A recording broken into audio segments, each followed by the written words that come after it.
नमस्ते बच्चों, आज हम 5th क्लास का 10वां पाठ का पाठ भाग 2 दूसरा भाग नारी शक्ति की प्रतीक भगिनी निवेदिता आपको पढ़ाने जा रहे हैं। हमने पहले भाग में पढ़ा था एक ऐसी घटना कि गंगा के किनारे वेलूर मठ में कुटिया में 2 अमेरिकन महिलाओं के साथ स्वामी विवेकानंद के आश्रम में वो रहने लगी।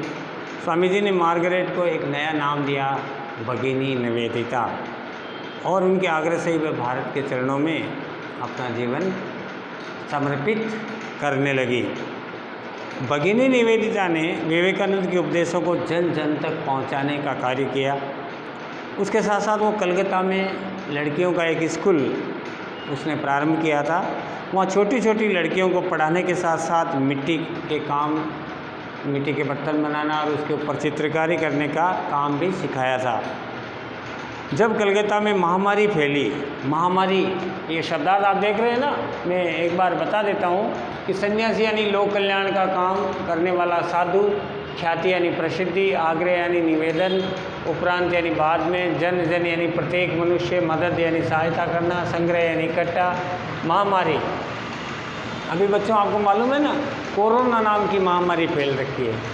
पुराने ज़माने में हमारे पास में साधन कम थे, लोग इतने समझदार नहीं थे, लोग अनपढ़ थे, है ना, फिर भी सावधानी तो वो अपने बचाव के लिए रखते ही थे। आज हमारे पास में वैज्ञानिक साधन हो गए, डॉक्टर्स है, वेंटिलेटर्स है ना। तो महामारी जब भी फैलती है तो बहुत बड़े क्षेत्र में बहुत सारे लोगों को नुकसान पहुंचाती है। महामारी का मतलब बड़े क्षेत्र में फैलने वाली मारक छूत की बीमारी। बर्बरता का मतलब होता है दुष्टतापूर्वक। तो ये महामारी बर्बरता लाती है, यानी देखो कितने लोग परेशान हैं, कितनों के जीवन नष्ट हो गए, कितने लोग डरे हुए, कितने लोग मेंटली इफेक्टेड हुए हैं। तो बच्चों ये जो महामारी उस समय कलकत्ता में फैली थी, उसमें भी भगिनी निवेदिता ने टोली बना करके दिन रात भूख प्यास की चिंता किए बिना रोगियों की सेवा की, साफ सफाई कार्य में मदद की। उन्होंने अंग्रेजी समाचार पत्रों से अपील प्रसारित कर मदद मांगी, धन संग्रह किया, लोगों के लिए, लोगों के जीवन की रक्षा के लिए भीख मांगी। वो लेखन कला में और बोलने में बड़ी निपुण थी। इस क्षमता का उपयोग करते हुए उन्होंने बड़े बड़े समूह बना लिए, बड़े बड़े NGOs बना लिए, है ना।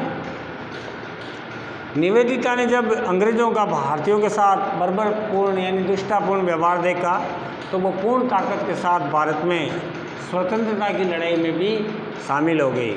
उन्होंने बंगाल विभाजन का विरोध किया। उन्होंने जगदीश चंद्र बसु की उपलब्धियां विशेष रूप से संसार के सामने रखी। महर्षि अरविंद ने जेल के जाने के बाद में कर्मयोगी पत्र से उनकी अपने आप के संपादकीय लिख करके और उनके संपादन का कार्य करने लगी। उन्हें भारतीय स्त्रियां बहुत प्रभावित करती थी। उसमें लज्जा, विनम्रता, स्वाभाविक सेवा भाव, निष्ठा, ममत्व आदि की प्रतिमूर्ति दिखाई देती थी। बच्चों हमारे भारत में जितने अच्छे संस्कार है ना, शायद संसार के कोई देश में नहीं है। वो एक अंग्रेजी वाला थी, और जब वो भारत में आई और उन्होंने देखा कि हमारी भारतीय स्त्रियों में लज्जा, विनम्रता, स्वाभिमान, निष्ठा, ममत्व आदि की भावनाएं हैं, तो वो बड़ी प्रभावित हुई। समय समय पर वो लक्ष्मीबाई, अहिल्याबाई आदि वीर नारियों के बारे में, उनके कार्यों के बारे में लोगों को याद दिलाती, है ना, और लोगों में जोश भरने का काम करती थी। उनकी दृष्टि जाति पाति और भाषा से ऊपर थी। भगिनी निवेदिता ने भारत को अपनाने के बाद कभी भी अनुभव नहीं होने दिया कि वह एक विदेशी नागरिक है। उन्होंने भारत के लिए जो काम किया, आज वो काम शायद कोई भारतीय कर ले तो कितना महान बन जाए। वह स्वामी जी की तरह 44 वर्ष की अल्पायु में ही वेद की पावन ऋचाओं का स्मरण करती हुई संसार से विदा हो गई, और अंत में उसके यही शब्द थे, अस्तो माँ सद्गमय, तमसो माँ ज्योतिर्गमय, मृत्योर माँ अमृतम गमय। ईश्वर हमें अज्ञान रूपी अंधकार से ज्ञान रूपी प्रकाश की ओर ले जाओ, है ना। हमें सन्मार्ग से कुमार्ग से सन्मार्ग की ओर ले जाओ, हमें अज्ञान रूपी अंधकार से ज्ञान रूपी प्रकाश की ओर ले जाओ और मृत्यु से अमरता की ओर ले जाओ। तो इस प्रकार मदर टेरेसा के बाद में, मदर टेरेसा से पहले आई थी भगिनी निवेदिता, और उन्होंने अपना देश छोड़ करके भारत देश से इतनी प्रभावित हुई, विवेकानंद जी से इतनी प्रभावित हुई, जो नारी शक्ति के रूप में आज भी दुनिया में इसकी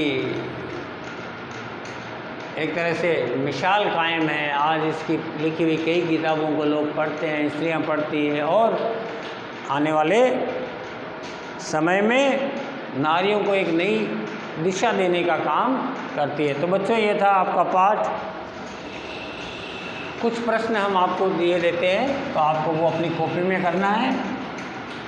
कोई प्रश्न, हालांकि मैं प्रश्नोत्तर साथ में ही करवा देता हूँ आपको, लेकिन फिर भी किसी प्रकार की समस्या हो तो आप हमसे बात कर सकते हैं।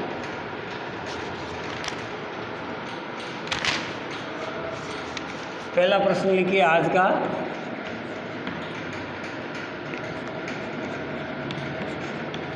मार्गरेट की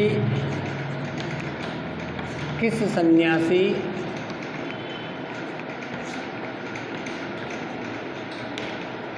से भेंट हुई?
बच्चों, पहला प्रश्न लिखिए और सुनिए ध्यान से। मार्गरेट की किस सन्यासी से भेंट हुई थी? तो मार्गरेट की स्वामी विवेकानंद के साथ भेंट हुई थी। दूसरा प्रश्न है मार्गरेट को क्या क्या क्या नाम मिला था, तो आपको लिखना है मार्गरेट को भगिनी निवेदिता नाम मिला था। तीसरा प्रश्न है भारत आकर सर्वप्रथम मार्गरेट ने अपना निवास स्थान कहाँ बनाया, तो आपको लिखना है भारत आकर सर्वप्रथम मार्गरेट ने अपना निवास स्थान गंगा के किनारे वेलूर मठ में बनाया था। ये चौथा प्रश्न है ना बच्चों, चौथे का उत्तर में, उत्तर चौथे का, ठीक है, यहाँ लिख रहा हूँ।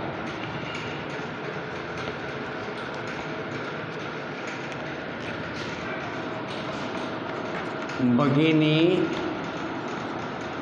निवेदिता ने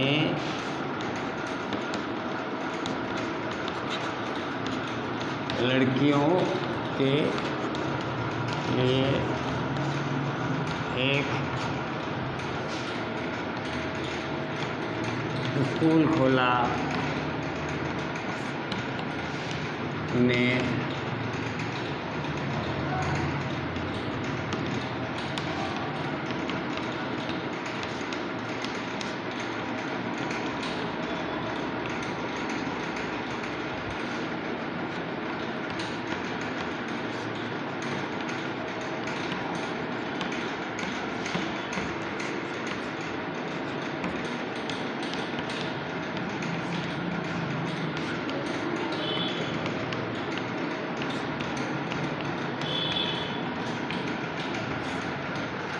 चौथा प्रश्न है निवेदिता ने महिलाओं के लिए क्या क्या कार्य किए, तो आपको चौथे का उत्तर इस यहाँ लिखना है। भगिनी निवेदिता ने लड़कियों के लिए स्कूल खोला, उन्हें मिट्टी के बर्तनों पर चित्रकारी करनी सिखाई, ज्ञान की अलग जगाई, साथ साथ में गरीबों की, दीन दुखियों की सेवा करना भी उन्होंने सिखाया।